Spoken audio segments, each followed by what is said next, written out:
नमस्कार मित्रों, आज की कहानी है बात अठन्नी की। यहाँ पर इस कहानी में दो गरीबों और दो अमीरों की बात होगी। सबसे पहले जिला मजिस्ट्रेट शेख सलीमुद्दीन हैं। शेख सलीमुद्दीन जिले के मजिस्ट्रेट यानी कि जिले के न्यायाधीश हैं। उनके पास एक चौकीदार है जिसका नाम है रमज़ान। दूसरी तरफ है इंजीनियर बाबू जगत सिंह, जिनके यहाँ पे काम करता है नौकर रसीला। इंजीनियर बाबू जगत सिंह को मिठाइयों का खूब शौक है। वे मिठाइयाँ खाते हैं और बची हुई मिठाइयाँ अपने नौकर रसीला को भी देते हैं। रसीला अकेले वो मिठाइयाँ नहीं खाता, बल्कि अपने दोस्त रमज़ान को ले जा कर के वो उन्हें देता है। रमज़ान और रसीला दोनों मिल कर के मिठाइयाँ खाते हैं। जिला मजिस्ट्रेट शेख सलीमुद्दीन को फल खाने का शौक है। वे भरपूर फल खाते हैं और फलों में बच जाने के बाद वे उन फलों को दे देते हैं रमज़ान को। रमज़ान भी वो फल सारे नहीं खा जाता, जो कुछ भी मिलता है उसको रसीला को भी देता है। दोनों दोस्त मिल करके एक दूसरे के साथ चीज़ें मिल बांट करके खाते हैं। अब कहानी शुरू होती है। रसीला इंजीनियर बाबू जगत सिंह के यहाँ नौकर था। 10 रुपये वेतन था। गांव में उसके बूढ़े पिता, एक लड़की, 2 लड़के, उसकी पत्नी थी। इन सबका भार उसी के कंधों पर था। भार का मतलब है इन सबकी जिम्मेदारी। वो सारी तनख्वाह घर भेज देता। तनख्वाह का मतलब है महीने में मिलने वाले पैसे। काम के बदले जो व्यक्ति को महीने भर की पगार होती है, पेमेंट बोलते हैं जिसको, वो जो भी मिलता था वो टोटल अपने घर भेज देता था। क्योंकि घर पे तो अब सीधी सी बात है कि जिम्मेदारियां हैं, यहाँ पर तो रहता है तो उसको खाने पीने को मिल ही जाता है, लेकिन पैसों की ज़्यादा ज़रूरत तो उसके घर वालों को ही है। तो वो पैसा जो है पूरा का पूरा घर पर भेज देता है। कई बार उसने मालिक से इस बात की रिक्वेस्ट की कि उसकी पेमेंट बढ़ाई जाए, उसका वेतन बढ़ाया जाए, मगर मालिक ने ऐसा नहीं किया। उसने इंजीनियर साहब से वेतन बढ़ाने की बार बार प्रार्थना की, पर वह हर बार यही कहते, अगर तुम्हें कोई ज़्यादा दे तो अवश्य चले जाओ, मैं तनख्वाह नहीं बढ़ाऊंगा। और वेतन बढ़ाने की भी बार बार उन्होंने जो रिक्वेस्ट की, उसका कारण यही था कि जो सारी तनख्वाह रसीला घर भेज देता था, उससे घर वालों का गुजारा नहीं चल पाता था। वो सोचता, यहाँ इतने सालों से हूँ, अमीर लोग नौकरों पर विश्वास नहीं करते। ये भी एक बहुत महत्वपूर्ण बात है कि अमीरों में ज़्यादातर ऐसे होते हैं जो नौकरों को शक की नज़र से देखते हैं। वो कहाँ जा रहा है, कहाँ सो रहा है, क्या खा रहा है, कितना खा रहा है, इन सारी चीज़ों का उन्हें ख्याल रखना पड़ता है। क्योंकि ऐसे बहुत से मामले सामने आए जिसमें नौकरों की भी गलती रही है, क्योंकि नौकरों ने चोरी की है, चोरी करके वो भाग गए हैं, तो इससे मालिक का विश्वास टूटा है। तो बहुत से अमीर लोग नौकरों पर विश्वास नहीं करते, लेकिन जो अमीर व्यक्ति नौकर पर विश्वास करता है तो इसका मतलब है कि वो उस नौकर का सौभाग्य है, वो वहाँ लंबे समय तक काम कर सकता है। दूसरी जगह कहीं जाएगा तो पता नहीं उतना विश्वास रहे या ना रहे, लेकिन यहाँ पर तो विश्वास है। तो जब हमारी पहली जगह अच्छी है तो हम जानबूझकर दूसरी जगह पर क्यों जाएं, पहली जगह को क्यों छोड़ें, यही बात वही रसीला भी सोचता था। वो सोचता, यहाँ इतने सालों से हूँ, अमीर लोग नौकरों पर विश्वास नहीं करते, पर मुझ पर यहाँ कभी किसी ने संदेह नहीं किया। यहाँ से जाऊं तो शायद कोई 11-12 दे दे, पर ऐसा आदर नहीं मिलेगा, क्योंकि पैसे ही सब कुछ नहीं होते। रुपया पैसा तो हर जगह मिलता है, लेकिन सम्मान ये ज़्यादा ज़रूरी है। जहाँ इंसान को सम्मान मिलता है वो वहाँ पर ज़्यादा मन लगाकर काम करता है, अच्छे से काम करता है। जिला मजिस्ट्रेट शेख सलीमुद्दीन इंजीनियर बाबू के पड़ोस में रहते थे। उनके चौकीदार मियाँ रमज़ान और रसीला में बहुत मैत्री थी, दोस्ती थी। दोनों घंटों साथ बैठते, बातें करते। शेख साहब को फलों का शौक था, खूब फल खाते थे, और रमज़ान रसीला को फल देता था। इधर जो रसीला है उसके मालिक इंजीनियर साहब को मिठाई का शौक था। वे मिठाई खुद भी खाते थे, रसीला को भी खिलाते थे और रसीला रमज़ान को भी जाकर के मिठाइयाँ देता था। एक दिन रमज़ान ने रसीला को उदास देखकर कारण पूछा। पहले तो रसीला छिपाता रहा, फिर रमज़ान ने कहा कोई बात नहीं है तो खाओ सौगंध। रसीला ने रमज़ान का हठ देखा तो आंखें भर आई। आंखें भर आई मतलब बहुत ज़्यादा दुखी हो गया, इमोशनल भी हो गया कि भाई एक ऐसा दोस्त जो कि मुझे तनिक भी दुखी नहीं देख सकता। बोला घर से खत आया है, बच्चे बीमार हैं और रुपया नहीं है, तो मालिक से पेशगी ले लो। पेशगी क्या चीज़ है? पेशगी का मतलब होता है एडवांस पैसा। जब आप कहीं काम करते हैं, जब कहीं आप नौकरी करते हैं तो उस जगह पे आपको एडवांस पैसा भी मिलता है, आप ले सकते हैं अगर आपको ज़रूरत है तो इन्हें भी उनको यही सलाह दी कि आप पेशगी ले लीजिए मालिक से। तो रसीला ने कहा कि मालिक से पेशगी मांगी थी मगर कहते हैं एक पैसा भी ना दूंगा। रमज़ान ने ठंडी सांस भरी कि ओह, ठंडी सांस भरना मतलब एक आह भरना, अरे सचमुच में कष्ट का समय है। और उसने रसीला को ठहरने का संकेत किया, रुक भाई रुक, एक मिनट जरा मैं आया। और आप कोठरी में चला गया।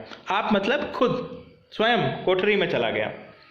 थोड़ी देर बाद उसने कुछ रुपए रसीला की हथेली पर रखे। ये ले भाई पैसे। रसीला के मुंह से एक शब्द भी ना निकला। ओह क्या दोस्त है, मालिक ने मेरी मदद नहीं की, एक ये है गरीब है लेकिन देखो मेरा कितना ख्याल रख रहा है। रसीला के मुंह से एक शब्द भी नहीं निकला। सोचने लगा बाबू साहब की मैंने इतनी सेवा की पर दुख में उन्होंने साथ नहीं दिया।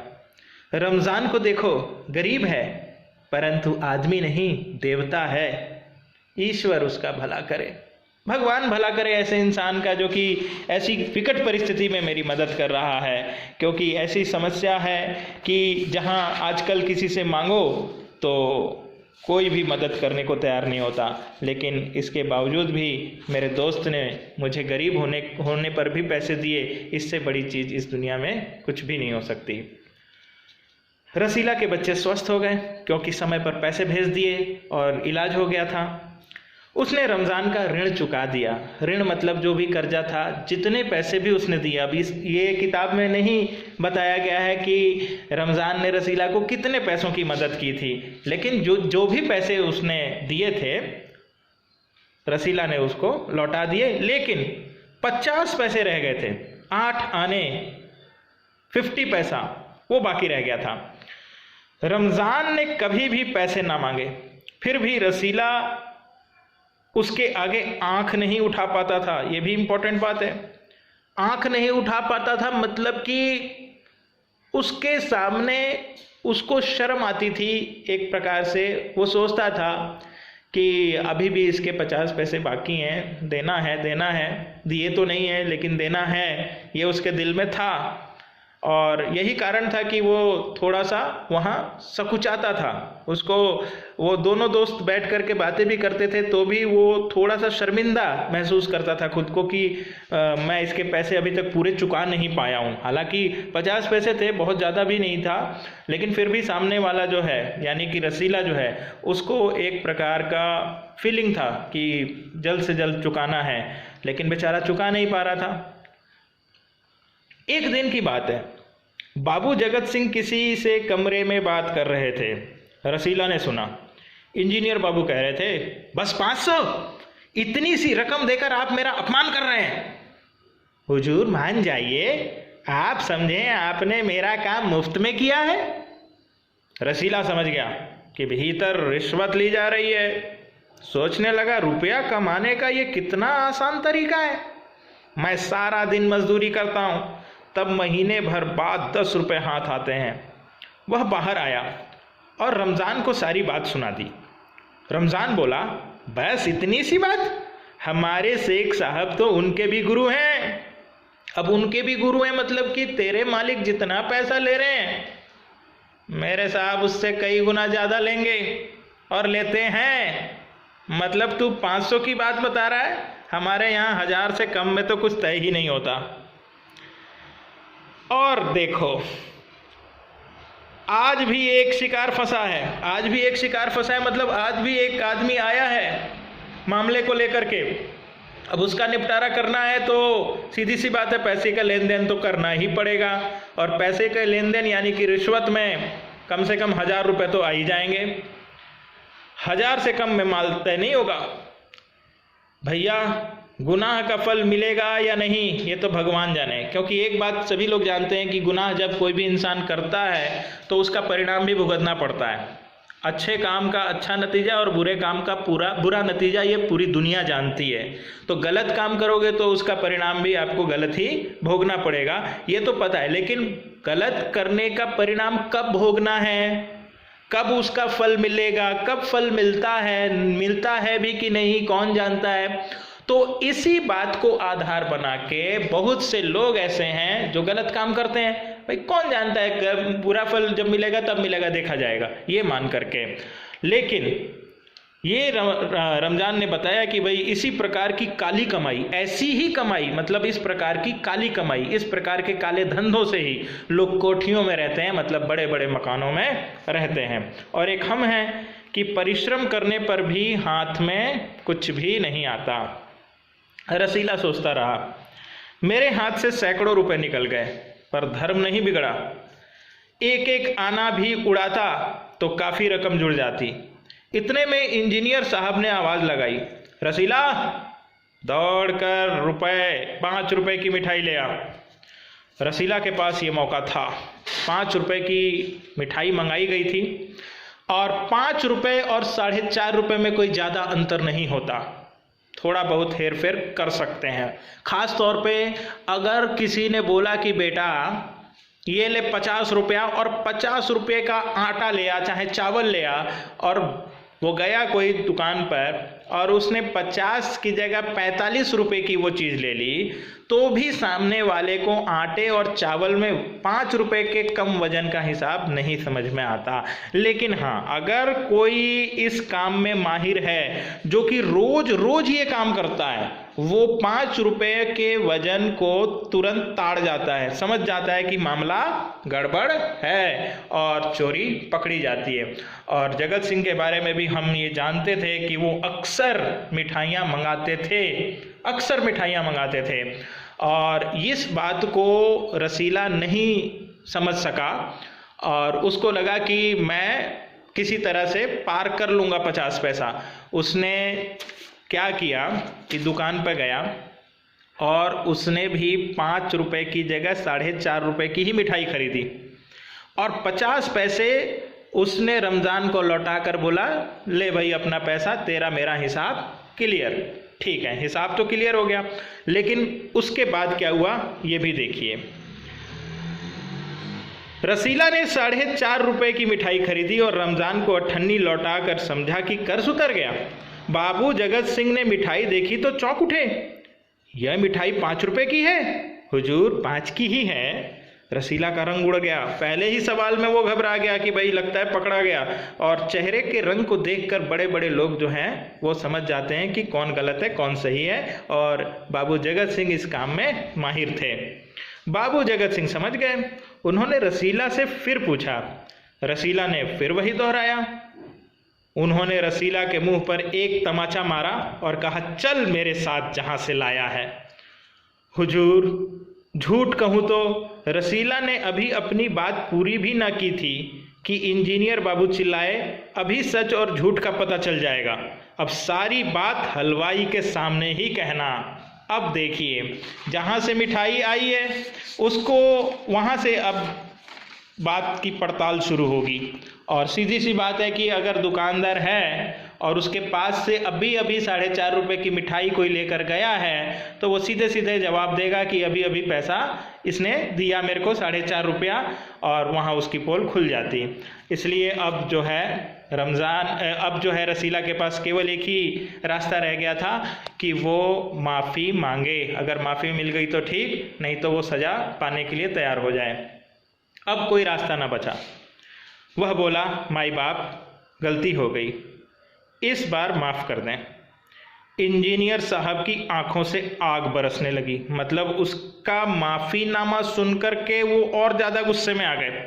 उन्होंने निर्दयता से रसीला को खूब पीटा, बहुत पीटा। फिर घसीटते हुए पुलिस थाने ले गए। सिपाही के हाथ में 5 का नोट रखते हुए बोले, मनवा लेना, लातों के भूत बातों से नहीं मानते। अब उन्होंने सिपाही को भी पैसा दिया। देखिए 50 पैसे की बात है, जबकि 5 रुपये उसने पुलिस वाले को दिया। और पुलिस वाले को इसलिए दिया ताकि इसकी भरपूर पिटाई हो, भरपूर पिटाई हो, इतनी पिटाई हो कि वो अदालत में कबूल कर ले, जबकि वो पहले ही कबूल कर चुका है, जबकि वो पहले ही कबूल कर चुका है कि मैंने चोरी की है। लेकिन उसके बावजूद भी उसे मारा जा रहा है और पुलिस वाले से भी पिटवाया जा रहा है। यहाँ पर कहीं ना कहीं एक तरीके से देखें तो अमीर या बड़े लोगों में गरीबों के प्रति कुछ अधिक निर्दयता लक्षित होती है। कुछ लोग ऐसे होते हैं जो कि आवश्यकता से अधिक लोगों को मारते हैं, निर्दयता का एक परिचय देते हैं, जबकि ऐसा नहीं करना चाहिए, क्योंकि मामला बहुत गंभीर नहीं था और 50 पैसे कोई बहुत बड़ी रकम नहीं होती, ये हम सब जानते हैं। लेकिन रसीला गरीब है और गरीबों के ऊपर जुल्म जो है ये आज से नहीं बल्कि बहुत पहले से होता रहा है। दूसरे दिन मुकदमा शेख सलीमुद्दीन की कचहरी में पेश हुआ। रसीला ने तुरंत अपना अपराध स्वीकार कर लिया। एक बार और होती है एक बात की, भाई जब अदालतों के अंदर किसी मुजरिम को लाया जाता है तो मुजरिम ने अगर तुरंत कबूल कर लिया कि ठीक है मेरी गलती है हुजूर, तो ऐसी कंडीशन में उनको कम सजाएं दी जाती है। क्यों? क्योंकि अपनी गलती को तुरंत कबूल करके वो अदालत का समय बचा लेता है, तो अदालत इस कारण से उसको कम सजा देने का प्रयास करती है। और रसीला ने भी तुरंत अपना अपराध स्वीकार कर लिया और उसने कोई बहाना नहीं बनाया। हालांकि वो चाहता तो बहुत कुछ कर सकता था, वो बोल सकता था कि मुझे जानबूझ करके मारा गया, मैं इनके यहाँ काम नहीं करना चाहता था, इसलिए ये हलवाई के साथ मिल करके मुझे फंसा रहे हैं, हलवाई भी इनसे मिला हुआ है, इन्होंने हलवाई को भी पैसे खिलाए होंगे, कई प्रकार की बातें वो भी बना सकता था। लेकिन एक गलती के बाद अब दूसरी गलती करने की हिम्मत उस बेचारे में नहीं थी और उसने जो भी है वो सच सच बोल दिया। पर एक और अपराध करने का साहस वो नहीं जुटा पाया। उसकी आंखें खुल गई थी, हाथ जोड़कर बोला, हुजूर मेरा पहला अपराध है, इस बार माफ़ कर दीजिए, फिर गलती ना होगी। एक बात और है कि अक्सर हम लोगों से जब गलती हो जाती है, कोई छोटा मोटा अपराध हो जाता है, तो पहला अपराध माफ़ कर दिया जाता है। ये एक जनरली बात है कि आप अगर पहली गलती करते हैं तो उस पर माफ़ी मिल जाती है। लेकिन अब ये ज़रूरी भी नहीं है। अब अगर मामला अदालत में पहुंचता है तो ये डिपेंड करता है कि अदालत के अंदर जो जजमेंट देने वाला व्यक्ति है उसकी क्या मंशा है, वो क्या सोचता है। वो चाहे तो माफ़ भी कर सकता है, नहीं तो वो सज़ा दे भी सकता है। शेख साहब न्यायप्रिय आदमी थे। अब यहाँ एक बात लिखी है कि वो न्यायप्रिय आदमी थे। उन्होंने रसीला को 6 महीने की सज़ा सुना दी और मुंह रुमाल से पोंछा। अब देखो दो बातें। पहली ये कि जो शेख साहब हैं उनको न्यायप्रिय कहा गया है, जबकि उसने 6 महीने की सज़ा सुनाई। ये तो सरासर अन्याय है, क्योंकि 98 की चोरी के लिए 6 महीने की सज़ा सुनाना गलत है, ये तो हम सब समझ सकते हैं। उसके बावजूद भी यहाँ पर उनको न्यायप्रिय कहा गया है। क्यों? क्योंकि ये एक तरीके से उन पर टॉन्ट किया गया है, एक व्यंग मारा गया है। व्यंग है कि वो न्यायप्रिय नहीं है, फिर भी उन्हें उस लेखक ने न्यायप्रिय कहकर लज्जित करने का प्रयास किया है। उन्होंने रसीला को 6 महीने की सज़ा सुना दी और मुंह रुमाल से पोंछा। ये वही रुमाल था जिसमें एक दिन पहले किसी ने 1000 रुपये बांधकर उन्हें घूस दिए थे। अब ये भी वो बताने की कोशिश कर रहा है कि अगर घूस दिया होता रसीला ने भी तो संभवतः उसे छोड़ दिया गया होता। लेकिन रसीला एक गरीब आदमी है, घूस देने का पैसा नहीं है, रिश्वत वो दे नहीं सकता। तो ऐसी कंडीशन में उसके साथ अगर हम नरमी बरतें तो फ़ायदा क्या है? अगर जज उसे एक पहली सज़ा मान करके छोड़ देता है तो इसमें जज का फ़ायदा क्या है? जज को क्या मिल रहा है? जज ये भी देखता है कि उसका प्रॉफिट क्या है। अगर प्रॉफिट नहीं है तो मरने दो, जाने दो जेल में, और अगर पैसा आ रहा है तो भाई छोड़ दो इनको। ये हमारी न्याय व्यवस्था के ऊपर एक्चुअली इसमें करारा व्यंग किया गया है कि हमारी आज की जो न्याय व्यवस्था है वो गरीबों के लिए अनुकूल नहीं है। अमीर अगर रहे तो पैसे के बल पर वो न्याय को खरीद सकता है, लेकिन गरीब व्यक्ति के लिए न्याय नहीं है। ये यहाँ बताने की कोशिश की गई है। फैसला सुनकर रमज़ान की आंखों में खून उतर आया। अब रमज़ान जो है वो तो गुस्से में आ गया, क्योंकि 50 पैसे की चोरी के लिए 6 दिन की सज़ा ठीक थी, मान सकते थे, लेकिन 6 महीने मतलब आधा साल, वो भी 50 पैसे के लिए, इसको वो बर्दाश्त नहीं कर पाया। सोचने लगा ये दुनिया न्याय नगरी नहीं, अंधेर नगरी है। चोरी अंधेर नगरी मतलब भाई यहाँ पर न्याय नहीं मिलता।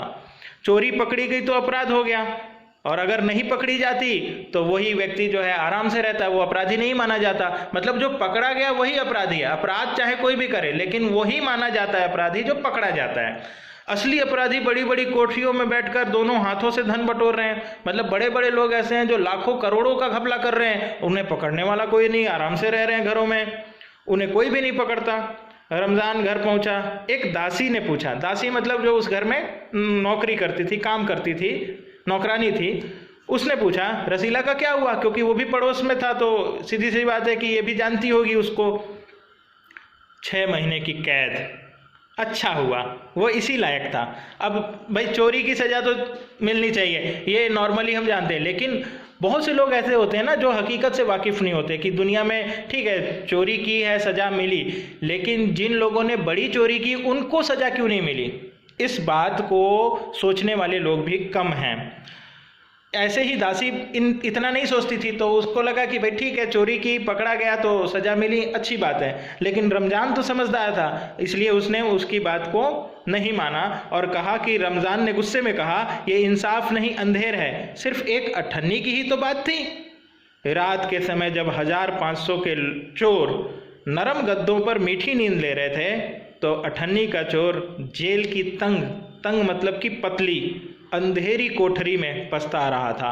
मतलब ऐसे चोर को एक छोटा सा रूम दे दिया गया था रहने के लिए, कैद कर दिया गया था वहाँ पे, जबकि उसकी चोरी जो है वो इतनी बड़ी नहीं थी और उसको इतनी बड़ी सज़ा नहीं मिलनी चाहिए थी।